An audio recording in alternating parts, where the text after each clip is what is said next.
किसान भाइयों और बहनों, मैं हूँ रितिका और मैं ओपी राठौर। हम दोनों की ओर से सभी श्रोताओं का स्वागत, अभिनंदन और सादर नमस्कार। हम एक बार फिर हाजिर हैं आपके मनपसंद और उपयोगी कार्यक्रम के साथ, जिसका नाम है आधुनिक कृषि चौपाल, विज्ञान से किसान तक।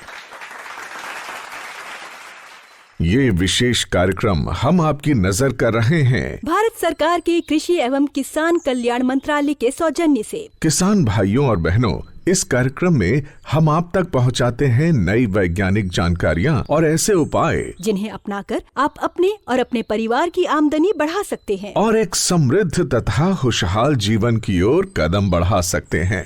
ऐसी उपयोगी जानकारियों और काम की बातों का खजाना लेकर हमारे साथ जुड़ रहे हैं अनुभवी कृषि वैज्ञानिक, और इनसे अपनी जिज्ञासाओं, अपने सवालों का समाधान जानने के लिए हमारे साथ प्रगतिशील किसान भी हैं। श्रोताओं, आज की आधुनिक कृषि चौपाल में हम मुख्य रूप से बात करेंगे मखाना की। मखाना यानी बिहार की एक ऐसी प्रमुख फसल जिसमें किसानों की आमदनी बढ़ाने की भरपूर संभावनाएं मौजूद हैं। श्रोताओं, जैसा कि आप सभी जानते हैं कि मखाना एक जलीय फसल है। इसे तालाबों, पोखरों आदि में उगाया जाता है। इसके कटीले बीजों की प्रोसेसिंग यानी प्रसंस्करण से तैयार होता है मखाना यानी लावा, जिसे हम सब बड़े चाव से खाते हैं। पोषण में भरपूर होने के कारण इसे आजकल सुपर फूड भी कहा जाता है। इसलिए घरेलू और वैश्विक बाजारों में मखाना की मांग लगातार बढ़ती जा रही है। इस अवसर का आर्थिक लाभ किसानों तक पहुंचाने के लिए भारत सरकार ने बिहार में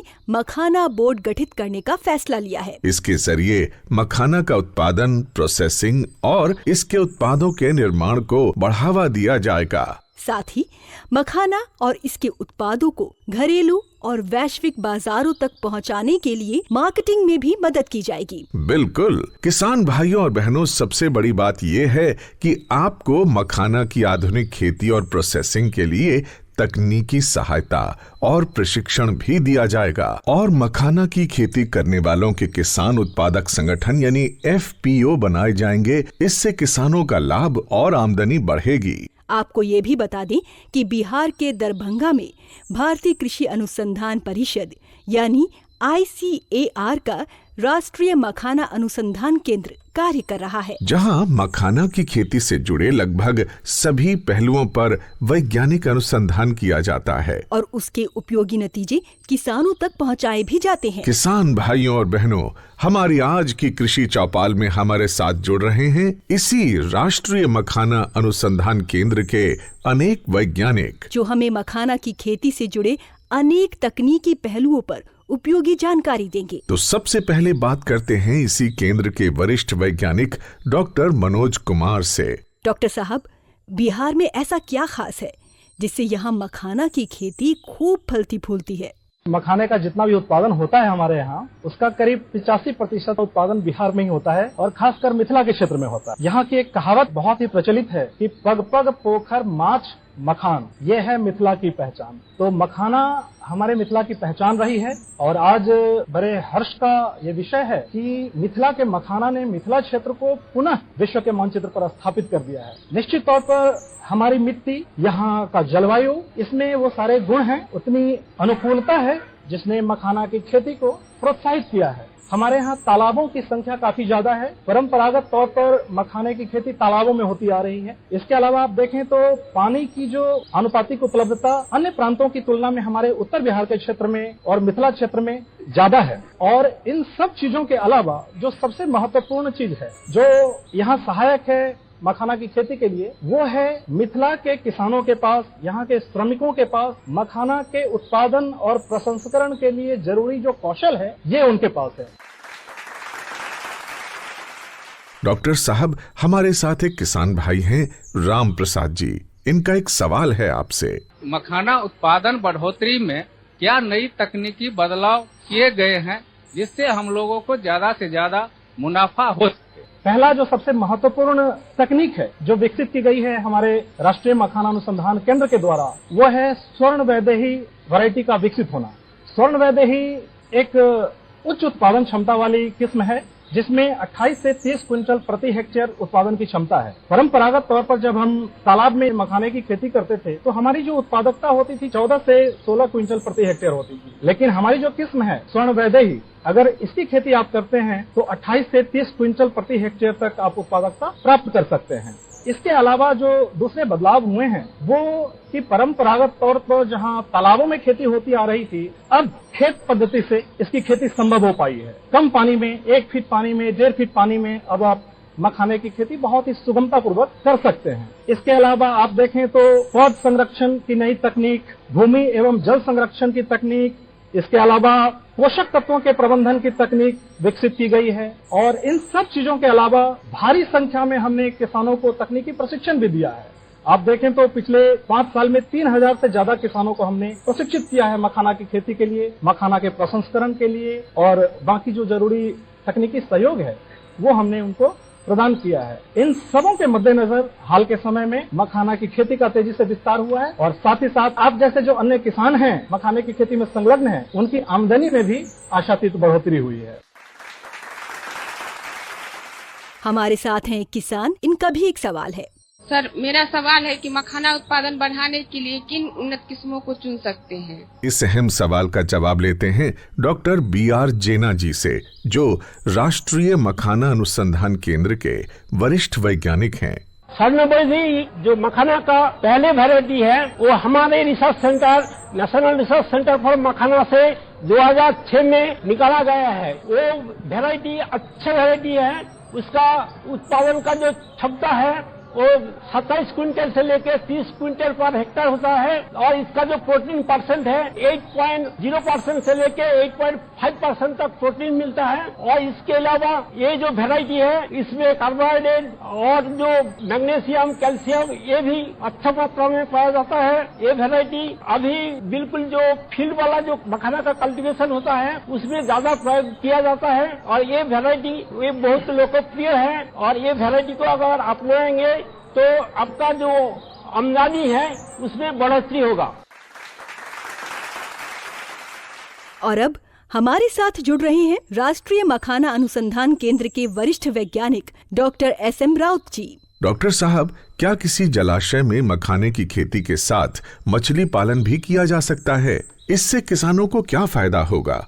लगभग बिहार में 8 लाख हेक्टेयर इतना एरिया वाटर लॉक कंडीशन में है और अभी तक हम लोगों ने 1 लाख हमारा कल्टीवेशन एरिया भी हम लोगों ने अचीव नहीं किया है। तो हमारे पास एकदम ह्यूज पोटेंशियल है कि हम उसमें मखाना भी कल्टीवेशन कर सकते हैं, मछली पालन भी कर सकते हैं और दोनों का भी समेकित खेती भी कर सकते हैं। इंटीग्रेटेड एक्वाकल्चर सिस्टम में देखा जाए तो गहराई के अनुसार हम मछली पालन कर सकते हैं और मछलियों का भी चयन कर सकते हैं, जैसे कि खेती पद्धति हो गई, तालाब पद्धति हो गई। बहुत सारे किसान जो है वो चोर में करते हैं, मौन में करते हैं, जिसकी गहराई लगभग 1 मीटर से लेकर 1.5 मीटर तक है। कुछ मछलियों की वैरायटी है कार्प कल्चर, जैसे रोहू हो गया, कटला हो गया, मिर्गल हो गया। इन वैरायटी का हम यूज कर सकते हैं मखाना के साथ। और कम जो गहराई वाली खेती पद्धति है मखाना की, वहाँ हम सिंगी है, मागुर है, ये वाली मछलियाँ हम ले सकते हैं। डॉक्टर मनोज, हाल ही में मखाना का व्यावसायिक महत्व बढ़ा है, लोकप्रियता बढ़ी है, तो आप मखाना उद्योग में कितना विकास, कितना विस्तार देख पा रहे हैं? मखाने में पाई जाने वाली पौष्टिकता, इसमें पाए जाने वाले औषधीय गुण, इन सबों के प्रति पूरी दुनिया में जैसे जैसे जागरूकता बढ़ रही है वैसे वैसे मखाना की मांग बहुत तेजी से वैश्विक स्तर पर बढ़ी है और साथ ही मखाने की कीमत भी बढ़ी है। तो मखाने की बढ़ती मांग वैश्विक स्तर पर और इसकी बढ़ती कीमत, इसने हमारे किसानों के लिए एक बहुत ही सुनहरा मौका प्रदान किया है। अभी आप देखें तो पिछले 5 साल में मखाने की खेती का विस्तार 15,000 हेक्टेयर या 13,000 हेक्टेयर में जहां मखाने की खेती होती थी, आज 35,000 हेक्टेयर से ज्यादा में मखाने की खेती हो रही है। किसानों की आमदनी आज से 5 साल पहले तक जहां मखाना की खेती से प्रति हेक्टेयर हम 45,000 या 50,000 की बात करते थे, आज मखाने की औसत खेती से भी किसानों की आमदनी 4 लाख से 5 लाख रुपए प्रति हेक्टेयर तक बहुत सुगमता से किसान प्राप्त कर पाते हैं। इसके अलावा आप देखें तो बहुत सारे नए किसान हैं, शिक्षित युवा हैं, जो अब मखाने की खेती की तरफ आकर्षित हो रहे हैं, मखाने में आमदनी की संभावनाओं को देखते हुए। किसान भाइयों और बहनों, अब हम मखाना की खेती से थोड़ा आगे बढ़कर चलते हैं इसके मशीनीकरण और प्रोसेसिंग की ओर। हाँ, और मखाना की खेती में मशीनों के इस्तेमाल की जानकारी दे रही हैं राष्ट्रीय मखाना अनुसंधान केंद्र के निदेशक डॉक्टर नचिकेत कोतवाली वाले। पिछले 5 वर्षों में मखाना का उत्पादन का जो क्षेत्र है वो 3 गुना के आसपास बढ़ गया।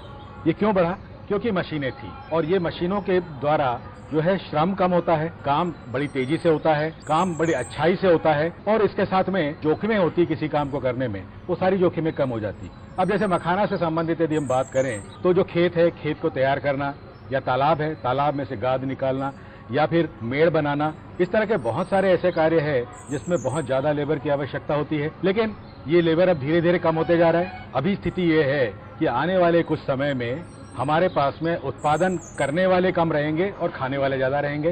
तो इसका मतलब ये है कि हमें यंत्रों के बगैर हमारा काम नहीं होगा। हमारे माननीय प्रधानमंत्री जी ने जो एक सपना देखा है 2047 तक हमारा देश विकसित भारत होगा, तो उस सपने में एक ध्येय भी है कि हमारी कृषि में 75% मशीनीकरण हो जाएगा, और इसके लिए मशीनों की आवश्यकता, नए नए मशीन को ईजाद करना और उनको किसानों तक पहुंचाना, इसके लिए भारतीय कृषि अनुसंधान परिषद और साथ में कृषि एवं किसान कल्याण मंत्रालय, हम लोग मिलकर इसके लिए काम कर रहे हैं।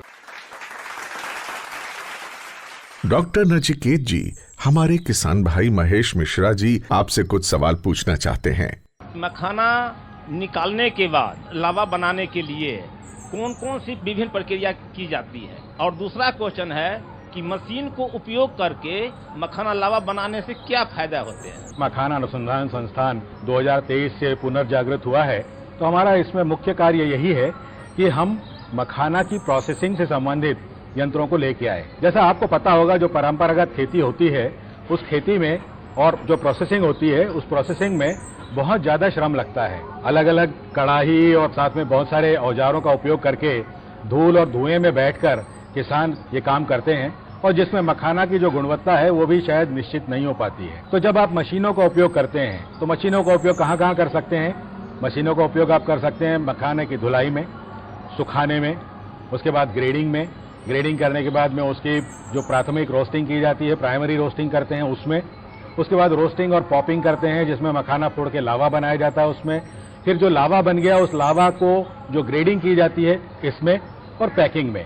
तो ये सारे कार्यों के लिए हमारे पास में मशीनें उपलब्ध हैं, और 2023 से जब से ये राष्ट्रीय मखाना अनुसंधान संस्थान फिर से कार्यशील हुआ है, तो तब से हम लोगों ने यहाँ पर एक पूरा प्रोटोटाइप प्लांट है जिसमें ये सारे यंत्र लगे हुए हैं। एक जैसा लावा आएगा, पूरा गोल आएगा, कोई चपटा नहीं आएगा, और साथ ही साथ में पूरी तरह से हाइजीनिक कंडीशन यानी कि स्वच्छता के साथ बनाया हुआ लावा है।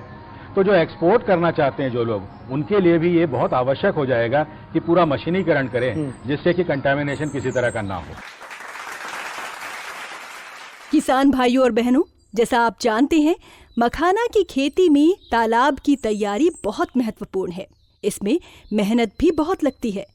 तो क्या इसके लिए भी मशीनें मौजूद हैं? ये काम की बात बता रहे हैं राष्ट्रीय मखाना अनुसंधान केंद्र के वैज्ञानिक डॉक्टर सूर्यकांत कराटे। सबसे पहले बात किया जाए तो खेत की तैयारी करनी है तो मिट्टी की अच्छी तरह से तैयारी करनी पड़ेगी। इसके लिए हम प्राथमिक जुताई, द्वितीयक जुताई, पडलिंग यानी कि कीचड़ में गीली जुताई कर सकते हैं। प्राथमिक जुताई में हम ट्रैक्टर के साथ कुछ हल है जैसे कि यम्बी प्लाव है, डिस्क प्लाव है, उसका उपयोग करके मिट्टी को अच्छी तरह से तैयार कर सकते हैं। उसके बाद द्वितीयक जुताई हम कर सकते हैं। इसमें कुछ साधनों जैसे कि डिस्क हैरो है और कल्टीवेटर है, उसका उपयोग ट्रैक्टर के साथ करके हम मिट्टी को अधिक भुरभुरा बना सकते हैं। इसके साथ हम मिट्टी की खरपतवार का भी नियंत्रण कर सकते हैं। उसके बाद मखाना के पौधों को लगाने के लिए और अच्छा और उपयुक्त बेड बनाने के लिए हम गीली जुताई यानी कि पडलिंग करते हैं। उसकी वजह से पौधों का जो वृद्धि होता है, विकास होता है, बहुत अच्छे तरीके से होता है। यदि छोटे तालाब है, छोटे छोटे खेत है, तो हम ट्रैक्टर की जगह पे पावर टिलर का भी उपयोग कर सकते हैं। यदि हमें तालाब बनाना है, खेत से मिट्टी की खुदाई करना है, तो आज बहुत सारी अर्थ मूविंग मशीन है जिसका हम उपयोग करके ये सारे काम आसान तरीके से कर सकते हैं। डॉक्टर साहब, इसी के साथ मखाना में जल प्रबंध के उपायों के बारे में भी बता दीजिए। अभी मखाना खेती के लिए जल की आपूर्ति करना बहुत ही जरूरी बात है। उसमें हम सेंट्रीफ्यूगल पंप का भी उपयोग कर सकते हैं, सबमर्सिबल पंप का भी उपयोग कर सकते हैं। यदि हमें पानी को उठाना है और वो तालाबों से और नहरों से उठाना है तो हम सेंट्रीफ्यूगल पंप का उपयोग कर सकते हैं।